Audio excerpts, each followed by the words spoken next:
북한이 미국의 제재 강화에 대해 비핵화의 길이 막힐 수도 있다고 경고했습니다. 이런 가운데 유엔은 우리 시간으로 내일 새벽 대북 인권 결의안 채택에 나섭니다. 문재인 대통령이 오늘 취임 후 처음으로 확대 경제장관 회의를 주재하고 내년 경제 전망과 최저임금제 보완 문제 등을 논의합니다. 대다수의 국민은 내년 살림살이가 팍팍할 것으로 내다봤습니다. 국회가 오늘부터 임시국회를 소집해 사립유치원 관련 법안 등을 논의할 예정인 가운데 교육부가 국가회계 시스템인 에듀파인을 사용을 의무화하는 등 사립유치원 관련 4개 법령 개정안을 입법 예고합니다. 태안화력발전소 비정규직 노동자 김용균 씨가 숨진 사고와 관련해서 원청업체인 한국서부발전이 하청업체 직원들의 사망 사건을 국회에 축소 보고했다는 의혹이 제기됐습니다.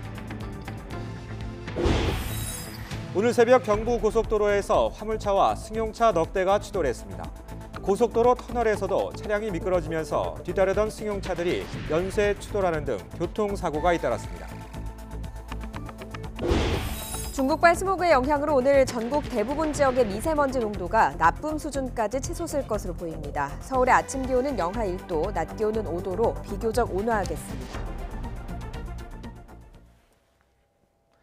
굿모닝 YTN 2부 시작합니다. 문재인 대통령이 오늘 취임 후 처음으로 확대 경제장관 회의를 주재합니다. 청와대는 한반도 비핵화 문제가 숨고르기에 들어간 만큼 당분간 경제와 민생 문제에 집중한다는 계획입니다. 신호 기자가 보도합니다. 문재인 대통령이 취임 후 처음으로 확대 경제장관 회의를 주재합니다.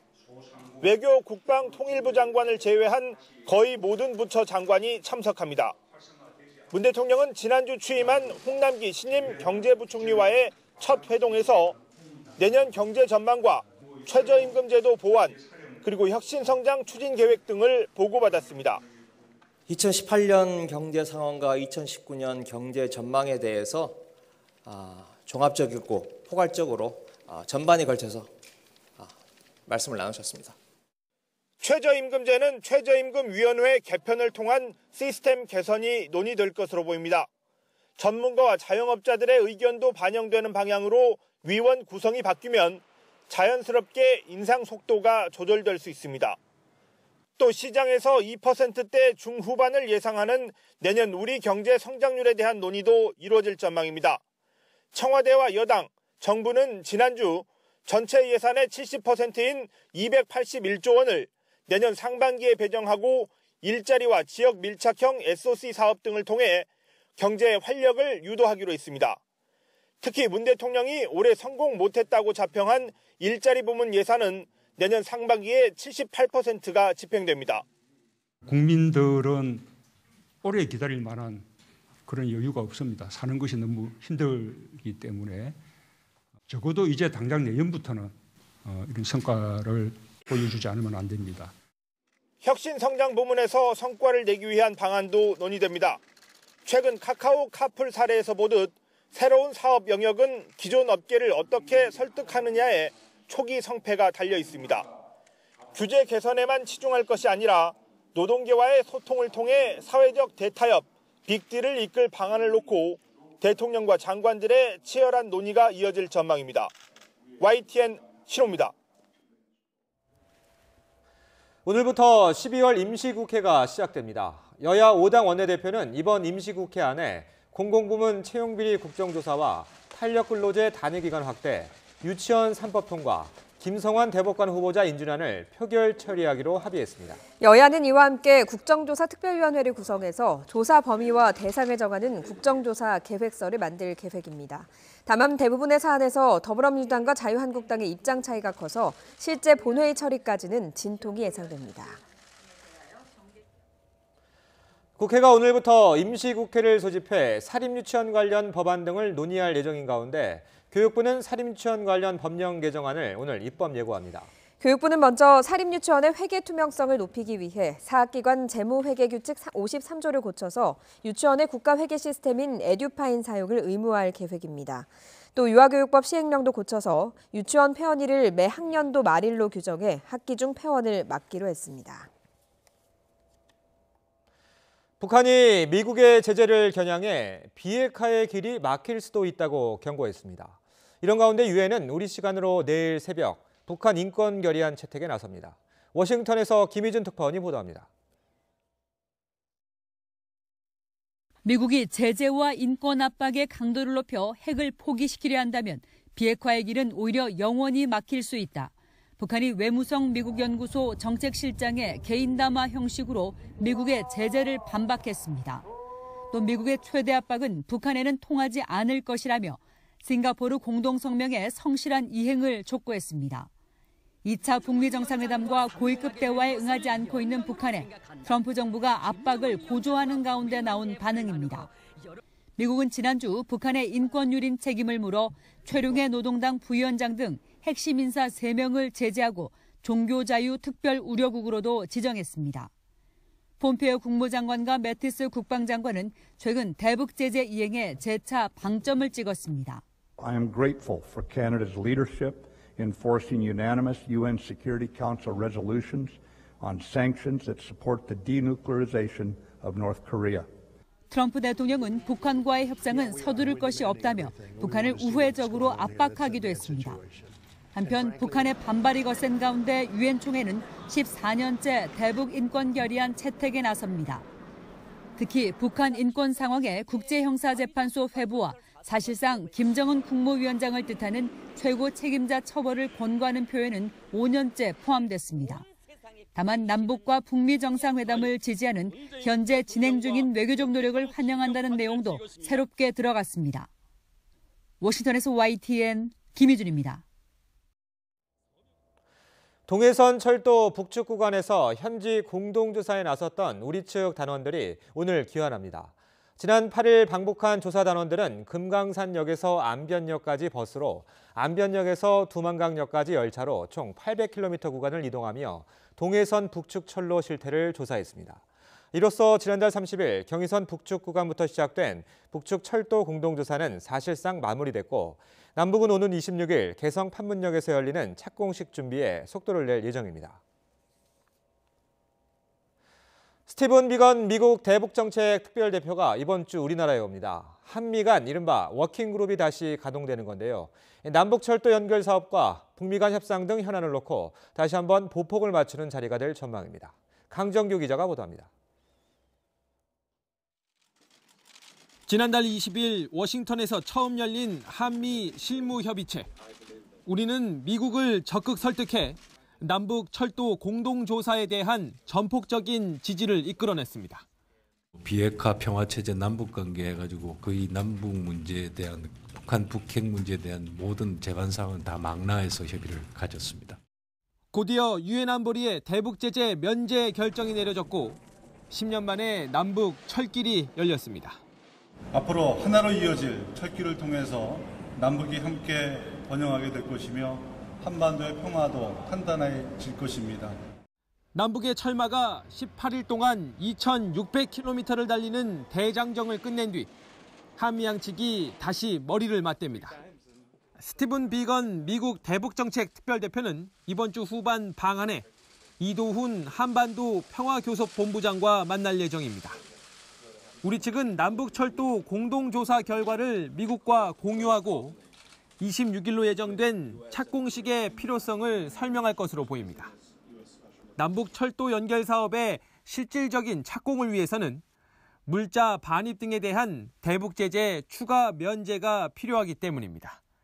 실제로 착공 연결하는 일을 한다면 그것은 국제 제재에 저촉될 소지가 있습니다.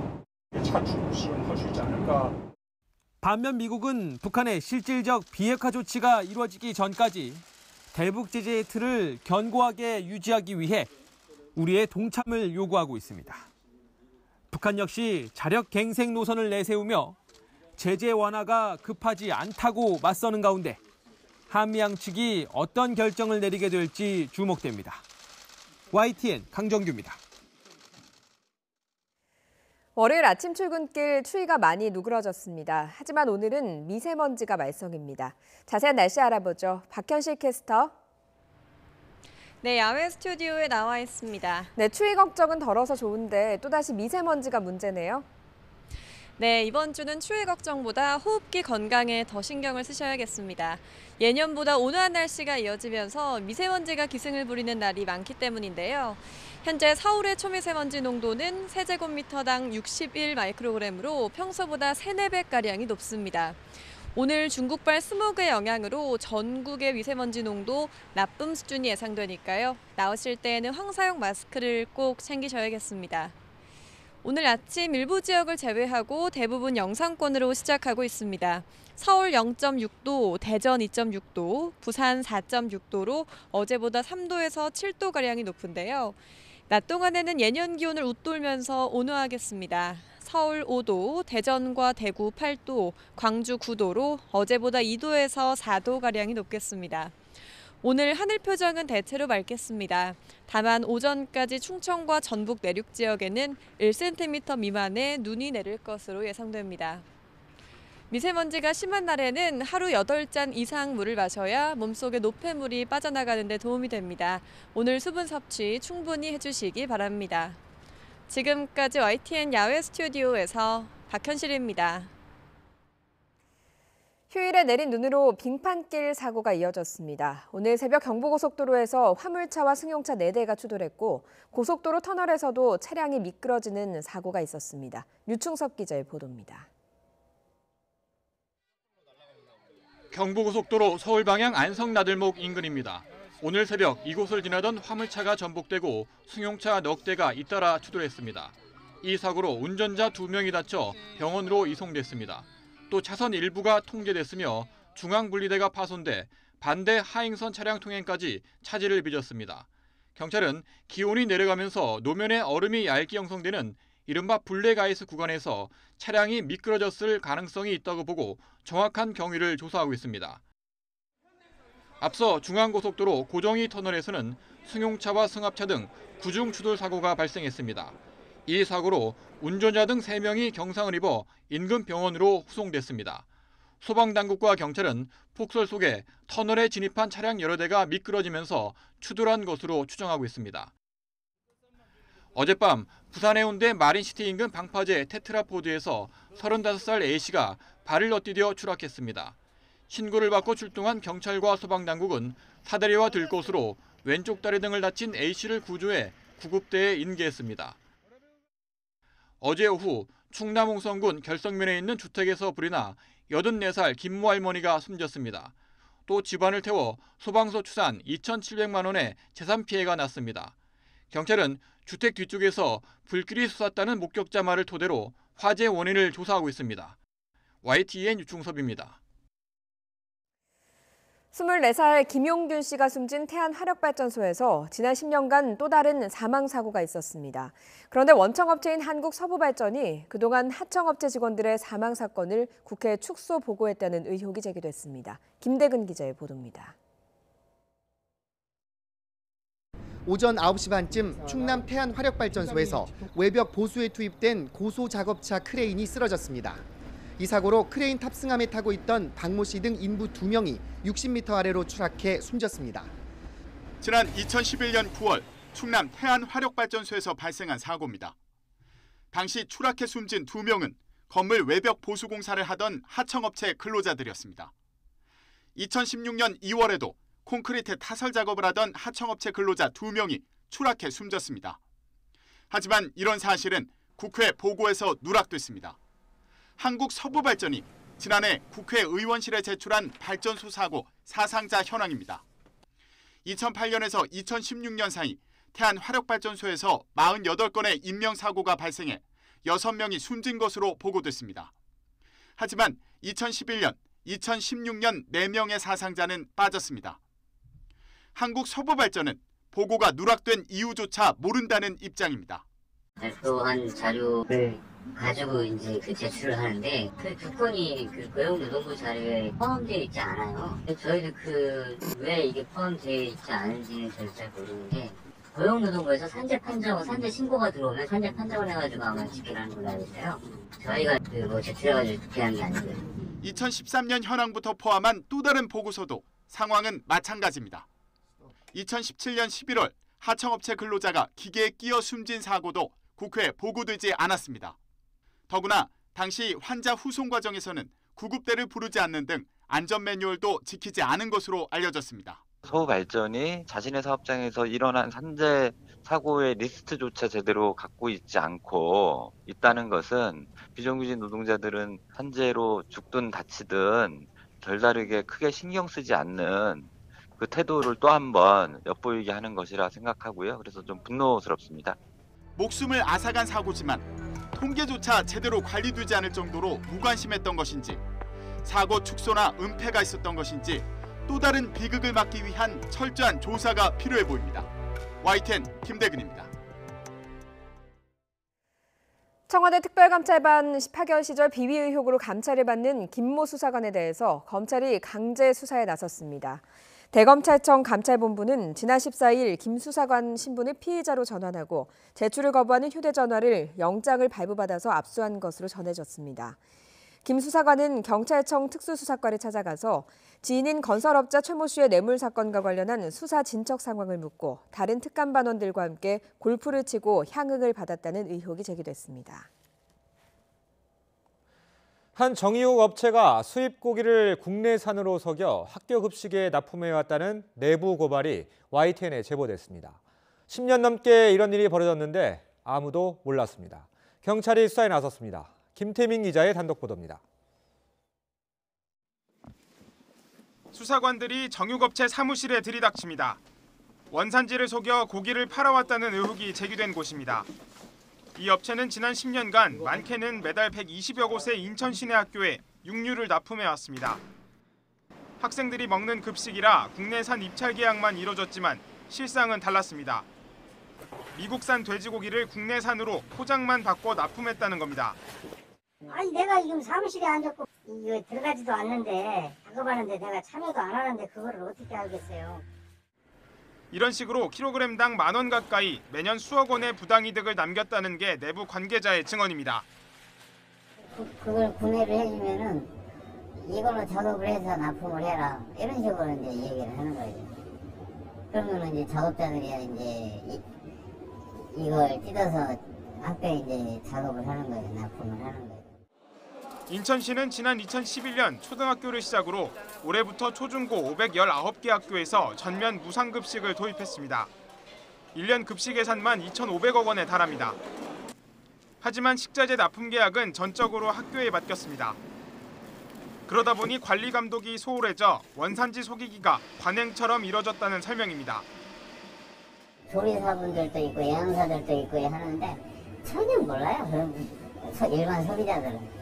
인천 시내 거의 다 한다고 봐야 돼요. 제일 먼저 시작한 데가 여기고. 계약은 보통 가장 낮은 가격을 써내는 업체가 따내고 있습니다. 업체 입장에선 이윤을 남기기 위해 불법의 유혹을 떨쳐버리기 쉽지 않은 이유입니다. 지자체는 별다른 단속 근거가 없다며 손을 놓고 있습니다. 개별적으로 업체를 단속한다거나 왜냐면 이게 지금 어떻게 보면 사계약이잖아요. 학교랑 업체 간의 계약이 때문에. 경찰은 확보한 거래 자료 분석을 마치는 대로 업체 대표를 불러 사실관계를 추궁할 방침입니다. YTN 김태민입니다. 부산에서 술에 취한 남자 대학생이 여대생 기숙사에 몰래 들어가 강제 추행하고 주먹까지 휘둘렀습니다. 이 기숙사는 5년 전에도 비슷한 사건이 벌어졌던 곳입니다. 차상은 기자입니다. 새벽 2시가 다 된 시각, 부산대학교 여대생 기숙사에서 비명이 울려 퍼졌습니다. 여대생만 거주하는 기숙사 건물에 술에 취한 남성이 들어온 겁니다. 같은 대학 재학생인 20대 남성 A씨는 기숙사에 들어가는 여대생을 몰래 뒤따라가 건물 안으로 들어갔고 기숙사 복도에서 마주친 여대생 B씨를 상대로 강제로 입을 맞추려고 한 것으로 조사됐습니다. 놀란 B씨가 강하게 저항하자 주먹으로 폭행까지 한 것으로 드러났습니다. 이상한 행동하죠. 허리띠 풀어가지고 막 사람 치려고 막 이런 동작도 하고. 네. 기숙사에 출입하려면 별도의 카드키가 필요하지만 A씨는 다른 여대생 뒤를 쫓아 침입했고 현관을 지키는 경비원도 새벽 시간이라 자리를 비운 상태였습니다. 새벽 1시부터 5시까지는 누구도 오갈 수 없도록 출입문이 잠기지만 시험 기간은 예외인 것으로 파악됐습니다. 이 대학에선 앞서 지난 2013년에도 기숙사에서 여대생이 성폭행당하는 사건이 발생해 사회적으로 크게 물의를 빚었습니다. 이후 부산대는 기숙사에 최첨단 보안시설을 갖췄다고 밝혔지만 5년 만에 다시 구멍이 뚫린 셈입니다. 경찰은 여대생 기숙사에 경비원 추가 배치를 대학 측에 요청하고 A씨에 대해 조만간 구속영장을 신청할 계획입니다. YTN 차상은입니다. 강제 집행에 불만이 있다며 시청 출입문을 부수고 오물까지 투척한 40대가 경찰에 구속됐습니다. 당시 CCTV 영상 함께 보시겠습니다. 한 남성이 철제문을 잡아당겨 부수더니 시청 안으로 들어갑니다. 서 있는 직원들을 향해서 비닐봉지에서 오물로 의심되는 뭔가를 꺼내 던지기 시작합니다. 잠시 뒤엔 시장실을 찾아가 이번엔 복도에 뿌리기 시작하는데요. 놀란 시청 직원들은 오물을 피해 이리저리 황급히 달아나기 바쁩니다. 이 오물의 정체는 뭘까요? 고약한 냄새가 나는 이물질의 정체는 썩은 은행나무 열매로 확인됐습니다. 범행이 일어난 건 지난 14일 오전입니다. 44살 A씨 등 능곡 1구역 재개발 반대 비상대책위 소속인 이들은 지난 13일 실시된 명도 소송 강제 집행에 항의하는 차원에서 시장 면담을 요구한 것으로 확인됐습니다. 시청 직원들이 가로막자 시청 기물을 파손하고 이렇게 미리 준비한 오물을 투척한 건데요. 경찰은 공무집행 방해 등의 혐의로 A씨를 구속하고 가담자 13명을 불구속 입건했습니다. 베트남의 스즈키컵 우승을 안긴 박항서 감독이 베트남 현지에서 한국 취재진과 기자회견을 했습니다. 박 감독은 종료 휘슬이 울린 뒤에야 해냈구나 하는 생각이 들었다고 말했습니다. 들어보시죠. 경기 중에는 이 경기를 끝까지 마무리해야 되겠다고만 생각하고 있었고 뭐 다른 생각 못 하고 있었는데 이제 종료 휘슬이 웃을 때는 우승이라는 것만 딱 순간적으로 들었고 이제 뭐 그때는 여러 가지 뭐 생각이 교차될 수밖에 없었겠죠. 한편으로는 해냈구나 하는 생각이 들고 한편으로 보면 조국 단위인 타국에 와서 뭐 지금 또 우리가 뭐 제가 혼자 다 한 건 아니지만 우리 코치도 다 있고 우리 선수들이 다 해서 했지만 어쨌든 이런 성과에 대한 거니까 뭐 저도 뿌듯하게 생각하고 있고 제가 대한민국 사람이지만 베트남에 와서 축구 감독을 하고 있으니 또 제 조국의 대한민국 감독인 저를 베트남 국민들이 사랑을 해주니 제 조국도 같이 사랑해줬으면 좋겠다는 그런 의미에서 말씀드린 거지 뭐 제가 정치나 뭐 경제 저는 그런 거 잘 알지도 못하고 별 관심도 없고 저는 오직 뭐 축구 제가 하는 일에 열심히 해서 조금이나마 도움이 된다면 뭐 그 길로 간다는 뜻입니다. 저희들은 뭐 한국 하게 되면 저희들이 전력적으로 한 수 아래인 건 사실이니까 뭐 배운다는 자세로 한번 열심히 한번 해볼 생각을 하고 있습니다.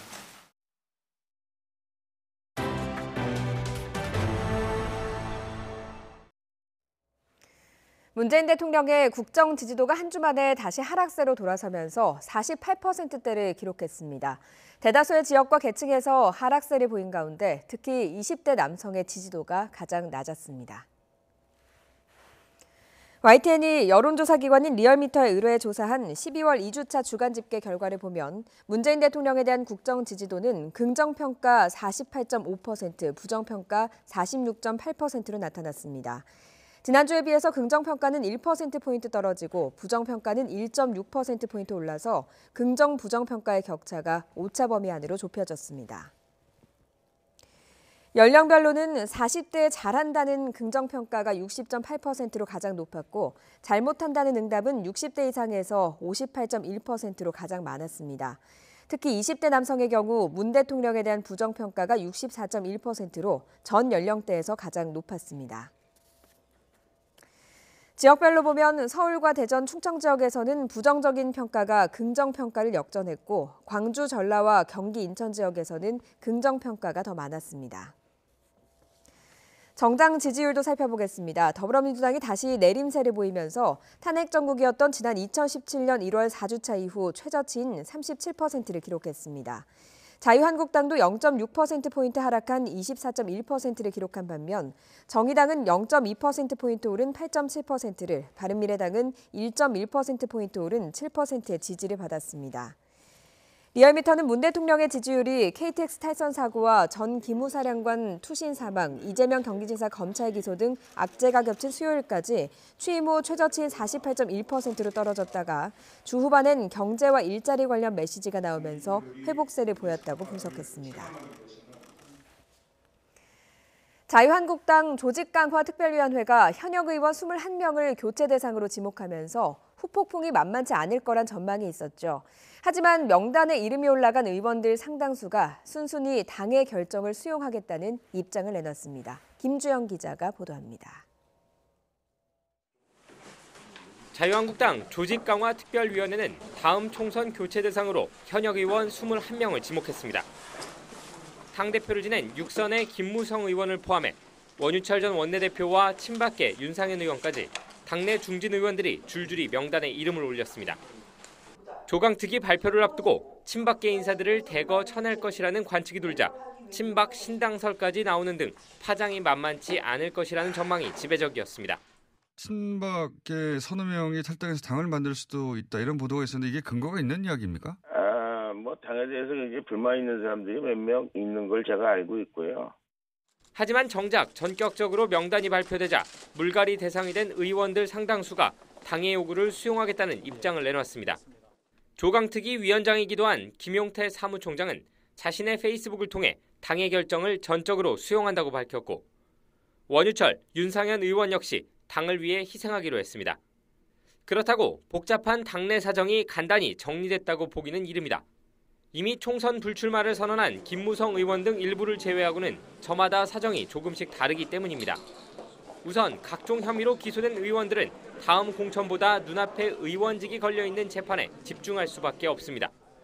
교체 대상으로 지목된 일부 수도권 의원들도 어려운 지역구 사정을 감안해 통 크게 당의 입장을 수용하는 모습을 보인 뒤 다음 총선에서 다른 지역의 전략 공천을 노리는 계산을 하고 있다는 해석도 나옵니다. 여기다 차기 당 지도부 선출도 변수로 꼽힙니다.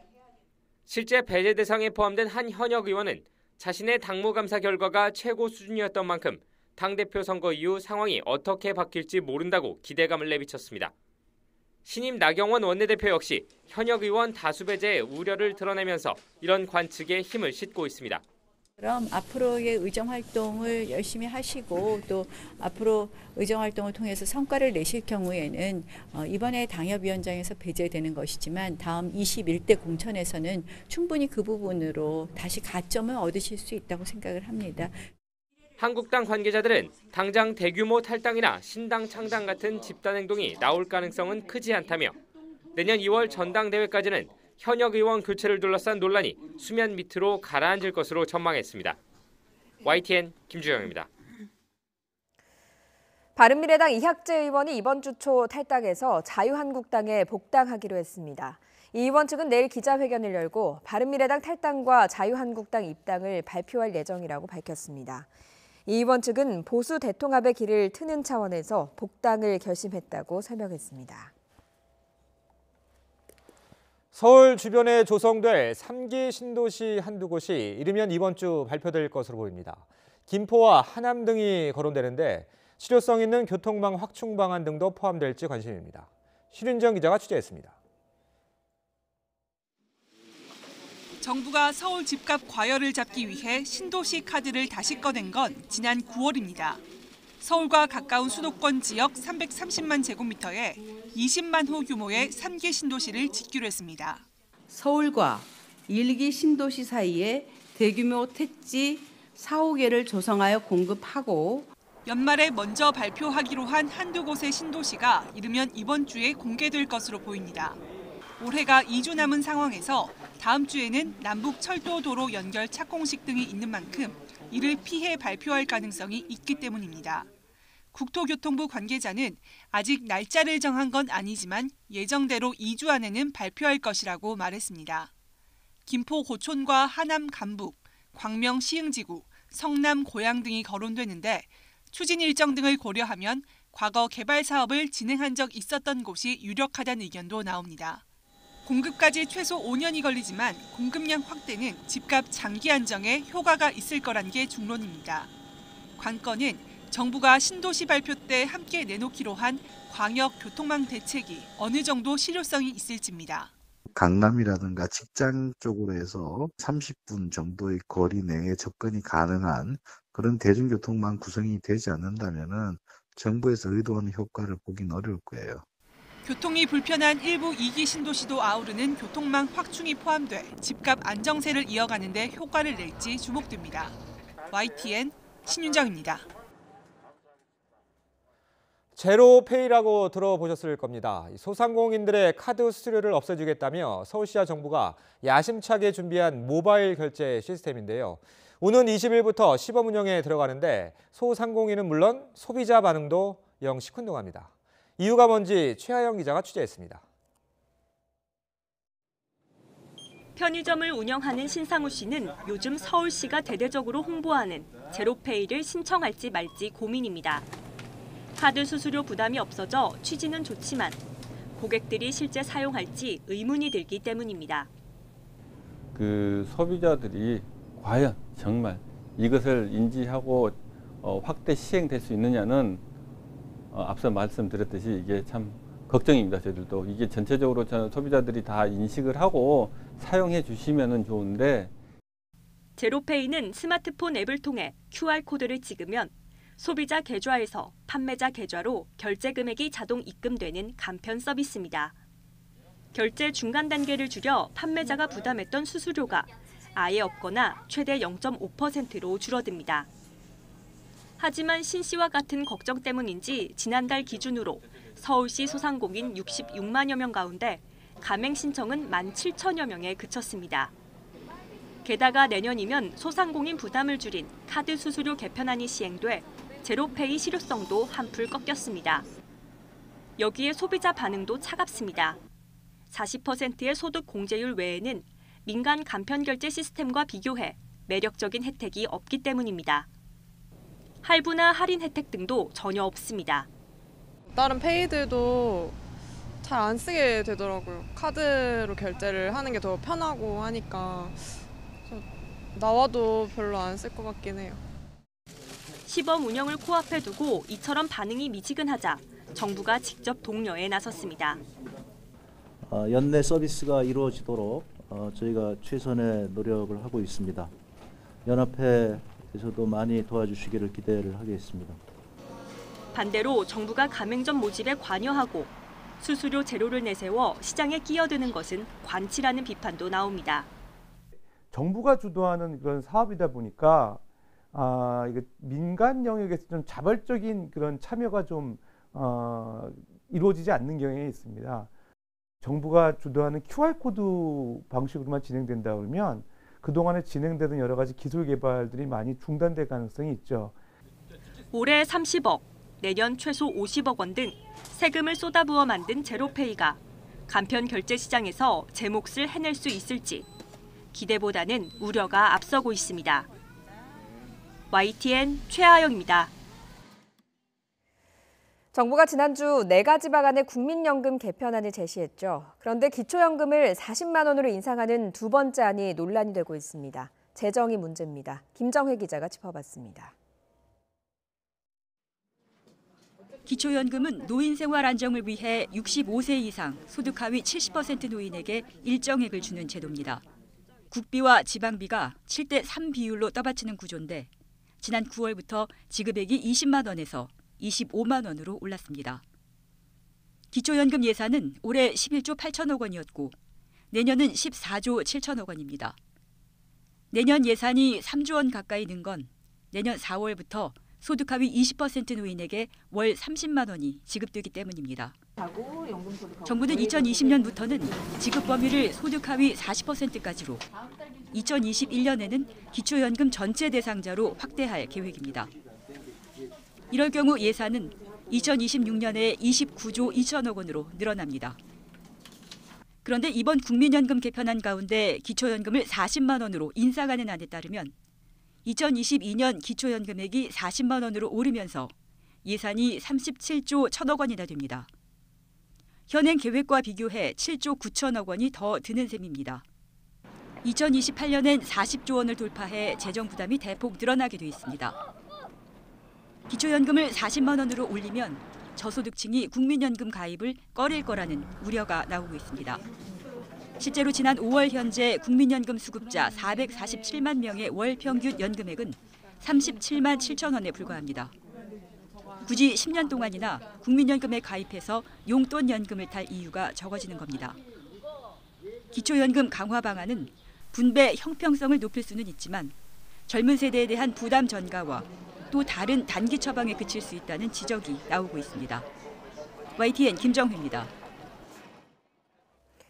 야생동물을 보호하기 위한 생태통로가 제대로 설치되지 않고 있습니다. 동물이 없는 곳에 만들어지기도 하고 동물의 통행을 외려 방해하기도 합니다. 야생동물 서식지가 아예 사라진 곳도 있습니다. 송세혁 기자가 취재했습니다. 강원도 삼척 7번 국도, 비탈면을 깎는 공사가 한창입니다. 지난 7월부터 야생동물 이동을 돕는 육교형 생태통로를 짓는 겁니다. 세금 30억 원이 투입됩니다. 환경부의 백두대간 생태통로 복원사업 계획에 따른 것입니다. 그런데 불과 몇백 미터 떨어진 임야는 황량한 벌판으로 변했습니다. 2만 제곱미터가 넘습니다. 태양광 발전소를 짓고 있는 겁니다. 환경영향평가를 내준 곳은 생태통로 복원사업 계획을 만든 환경부입니다. 생태통로에 대한 내용이 없었잖아요. 그러니까 저희는 그쪽에 대한 검토를 하지 않은 상황이죠. 발전소 공사가 시작된 뒤 주변 야생동물 서식지는 거의 사라졌습니다. 생태통로를 만들어봤자 움직일 동물이 없는 셈입니다. 게다가 이 일대는 생태통로를 대신할 시설도 이미 많습니다. 생태통로 설치 장소 바로 옆에는 야생동물이 도로 아래로 충분히 다닐 수 있는 이런 터널형 박스가 이미 2개나 있습니다. 동해 백봉령 정상 부근 42번 국도. 이곳은 상황이 정반대입니다. 국토부가 야생동물이 차에 치여 죽는 이른바 로드킬 방지 울타리를 설치했습니다. 길이만 1km에 이릅니다. 하지만 도로 사이를 잇는 생태통로가 없는 상태에서 울타리만 설치하다 보니 오히려 야생동물의 자유로운 이동을 방해하고 있습니다. 이런 엇박자 행정은 구조적인 문제의 탓입니다. 국토부와 환경부, 지자체 사이에 야생동물 보호시설 사전협의가 제대로 이루어지지 않는 겁니다. 진짜 야생동물을 위한 위치에 쳤으면 좋겠어요. 왜냐하면 생태통로를 이용도 안 하고 펜스 때문에 생태단절이 된다는 것은 야생동물을 죽이는 일이기 때문에 예산 수십억 원이 들어가는 생태통로. 하지만 주먹구구식으로 설치하면서 동물을 위한 통로가 아닌 전형적인 보여주기식 구조물로 전락하고 있습니다. YTN 송세혁입니다. 붕괴 위험이 발견된 서울 삼성동 대종빌딩의 철거나 보강 여부가 이르면 내년 3월쯤 결정될 것으로 보입니다. 서울 강남구 측은 오늘 19일부터 시작하는 응급 보강 공사에 약 한 달이 걸릴 것으로 보인다고 밝혔습니다. 보강공사 후에는 보강, 철거, 개축 등 향후 조치를 결정하기 위한 정밀 안전진단이 이루어지는데 정밀 안전진단은 최소 2개월 정도가 소요될 전망입니다. 화재 현장에 뛰어들어 90대 할머니를 구한 스리랑카 출신 이주 노동자에게 정부가 영주권을 주기로 했습니다. 법무부는 지난 13일 외국인 인권보호와 권익증진협의회를 열고 참석위원 만장일치 의견으로 스리랑카인 니말 씨에게 영주 자격을 부여하기로 했습니다. 경북 군위군 고로면에 있는 과수원에서 일하던 니말 씨는 지난해 2월 과수원 인근 주택에서 불이 나자 위험을 무릅쓰고 뛰어들어가 90살 할머니를 구했습니다. 난민으로 인정되지 않더라도 본국에 돌아가면 생명의 위험이 있다면 인도적 체류는 허가해야 한다는 법원의 판단이 나왔습니다. 난민 지위 판단과는 별도로 인도적 체류 허가도 행정소송을 통해 다툴 수 있다는 법원의 첫 판결입니다. 조성호 기자입니다. 시리아인 A씨는 지난 2016년 2월 21일 단기 방문 자격으로 우리나라를 방문했습니다. 이튿날 곧바로 서울 출입국 외국인청에 난민 인정 신청을 했습니다. 시리아가 정부군과 반군 사이에 벌어진 내전으로 매우 위험하고 돌아가면 징집돼 죽을 수도 있다는 이유였습니다. 하지만 박해받을 거란 충분한 근거가 없다며 난민 지위를 인정받지 못했습니다. 그러자 자신을 난민으로 인정해주거나 최소한 우리나라에 머물게 해달라며 행정소송을 냈습니다. 법원은 A씨 주장을 일부만 받아들였습니다. 난민으로 인정하진 않았지만 인도적 체류는 허가한 겁니다. 재판부는 A씨가 주장하는 징집 거부만으로는 종교적, 정치적 이유로 박해받을 것으로 보이지 않는다고 판단했습니다. 다만 비인도적인 처우 등으로 생명이나 신체의 자유를 현저히 침해당할 수 있다면 인도적 체류는 허가할 수 있다고 판결했습니다. 난민 당국은 난민 신청자가 인도적 체류만 별도로 요청할 권리가 없다고 주장했지만 받아들여지지 않았습니다. 이번 판결은 난민 지위와 별도로 인도적 체류 여부를 행정소송으로 다툴 수 있다고 판단한 첫 사례입니다. 올해 제주도로 입국했다가 체류가 거절된 예멘인들의 향후 대응에도 영향을 미칠 전망입니다. 앞선 3차례 심사에서 언론인 출신 2명은 난민으로 인정됐고 사백열 2명은 인도적 체류 허가를 받았지만 56명은 난민 지위나 체류를 인정받지 못했습니다. YTN 조성호입니다.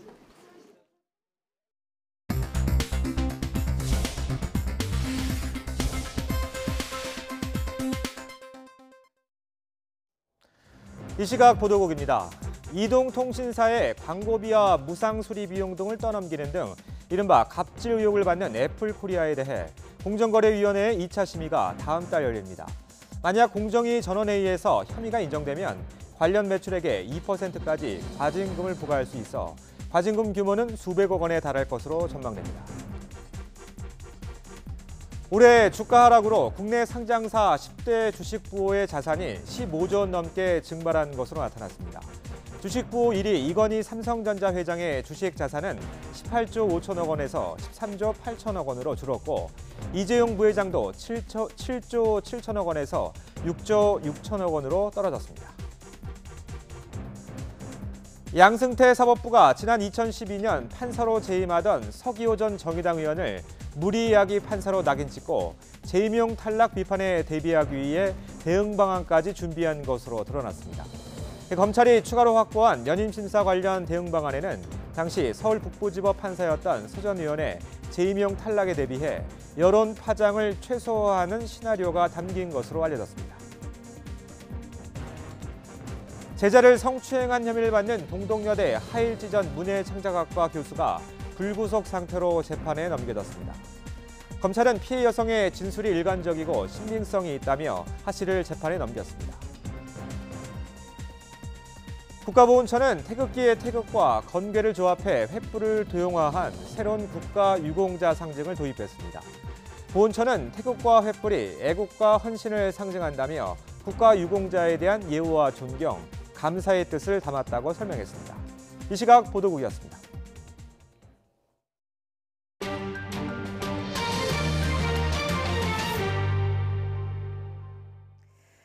내년부터 일본에 갔다 오려면 일본을 떠날 때 사람마다 쳐낸 우리 돈으로 약 10,000원씩의 출국세를 내야 합니다. 일본 정부는 내년 1월 7일부터 2살 이상의 모든 사람이 일본을 떠날 때 1인당 쳐낸 우리 돈으로 약 10,000원의 출국세를 부과하기로 했다고 산케이 신문이 보도했습니다. 출국세의 정식 명칭은 국제관광여객세로 자국민과 외국인을 가리지 않고 부과되며 항공기와 선박의 티켓 요금에 세금이 포함되는 방식으로 징수될 예정입니다. 트럼프 미국 대통령이 최근 잇따라 자신의 비위를 폭로한 전 개인 변호사를 맹비난했습니다. 하지만 잇따른 폭로로 특검 수사가 속도를 내자 공개 일정을 줄이고 관저에서 대책 마련에 고심하고 있는 것으로 전해집니다. 뉴욕에서 김영수 특파원입니다. 도널드 트럼프 미국 대통령의 전 개인 변호사 마이클 코어는 지난주 언론 인터뷰에서 대통령 지시로 여성 2명에게 입막음용 돈을 지급했다고 폭로했습니다. 당시 트럼프 대통령은 잘못된 일인 줄 알고 있었고 그들과 성관계를 맺은 사실이 공개되면 선거에 악재가 될까 우려했다고 덧붙였습니다. 그동안 모르쇠로 일관했던 트럼프 대통령은 코언이 거짓말을 하고 있다고 반박했습니다. 하지만 뉴욕 검찰은 입막음용 돈 $13만 개인 선거자금 상한선을 크게 초과했다며 정치자금법 위반 여부도 따지고 있습니다. 코언은 또 지난주 법정에서 대선 기간 트럼프 대통령과 러시아 트럼프 타워 건설 계획을 논의했다고 폭로했습니다. 공화당 대선 후보가 되기 전에 관련 논의를 중단했다는 의회 증언을 번복한 겁니다. 코언은 1심에서 선거자금법 위반에 위증죄까지 더해 징역 3년을 선고받았지만 특검 수사에 협조하면서 예상보다 낮은 형이 나왔습니다. 워싱턴 포스트는 이처럼 지난주 잇따라 터진 악재에 트럼프 대통령이 공개 일정을 줄였으며 백악관에서 대책 마련에 고심했다고 보도했습니다. 트럼프 대통령은 트위터를 통해 특검과 연방수사국 FBI가 마녀 사냥을 하고 있다며 특히 이들과 거래한 코언을 쥐에 비유하며 맹비난했습니다. 미국 언론들은 하원을 장악한 민주당이 각종 의혹에 대한 철저한 조사를 공언하고 있다며 결과에 따라 대통령 탄핵이 추진될 가능성도 있다고 전했습니다. 뉴욕에서 YTN 김영수입니다.